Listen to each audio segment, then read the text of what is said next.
सन 624 ईस्वी 2 हिजरी का वो दौर, अरब की तपती हुई रेत, कुरैश का झूठा घमंड और मुसलमानों के ईमान का इम्तिहान।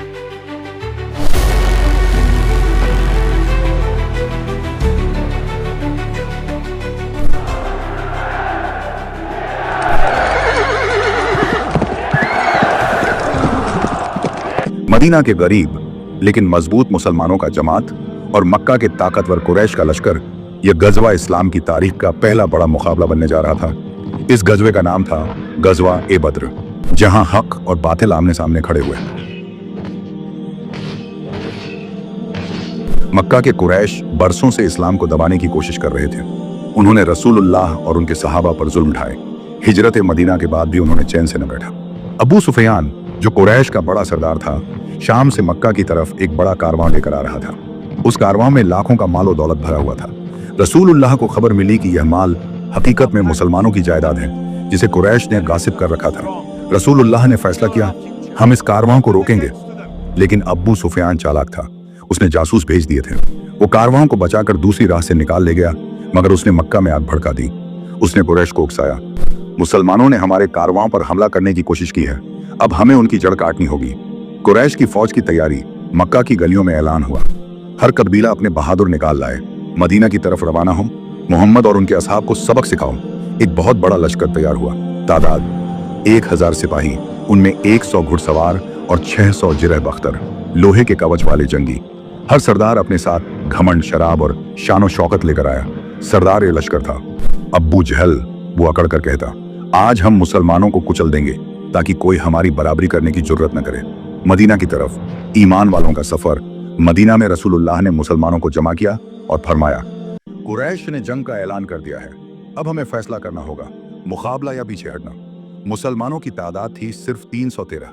उनमें से 82 से 83 मुहाजिर, मक्का से हिजरत करने वाले, बाकी अंसार, मदीना के लोग। उनके पास सिर्फ 2 घोड़े और 70 ऊंट थे। हथियार भी मामूली, लेकिन ईमान पहाड़ से भी ऊंचा था। सहाबा एक एक कर बोले, या रसूलुल्लाह, हम आपके साथ हैं। हम नहीं कहेंगे जैसा बनी इस्राएल ने मूसा अलैहिस्सलाम से कहा था कि तुम और तुम्हारा रब जाकर लड़ो, हम यहीं बैठे हैं, बल्कि हम कहेंगे आप और आपका रब लड़िए, हम आपके साथ हैं। रसूलुल्लाह यह सुनकर खुश हुए, दुआ की और मुसलमानों को बद्र की तरफ रवाना किया। बद्र का मैदान बद्र मदीना से करीब 150 किलोमीटर दूर था। वहां पानी के कुएं थे। रसूलुल्लाह ने हिकमत से अपनी फौज उन्हीं कुओं के पास ठहराई ताकि मुसलमानों को पानी मिले और दुश्मन प्यासा रहे। रात को मुसलमानों ने इबादत की। रसूलुल्लाह ने गिरी हुई आंखों से दुआ की, या अल्लाह, अगर आज ये 313 हार गए तो जमीन पर तेरा नाम लेने वाला कोई न रहेगा। अबू बकर रजी रो पड़े और बोले, या रसूलुल्लाह, अल्लाह आपकी दुआ जरूर सुनेगा। मुकाबला और जंग की शुरुआत अरब के रिवाज के मुताबिक जंग से पहले मुकाबला हुआ। कुरैश से उतरे उतबा, शैबा, वलीद। रसूलुल्लाह ने पुकारा, अली, हमजा, उबैदा। हजरत हमजा रजी ने शैबा को ढेर किया। हजरत अली रजी ने वलीद को गिरा दिया। हजरत उबैदा रजी जख्मी हुए मगर उतबा को मार गिराया। नारे गूंजे, अल्लाहू अकबर। इसके बाद दोनों लश्कर भिड़ गए।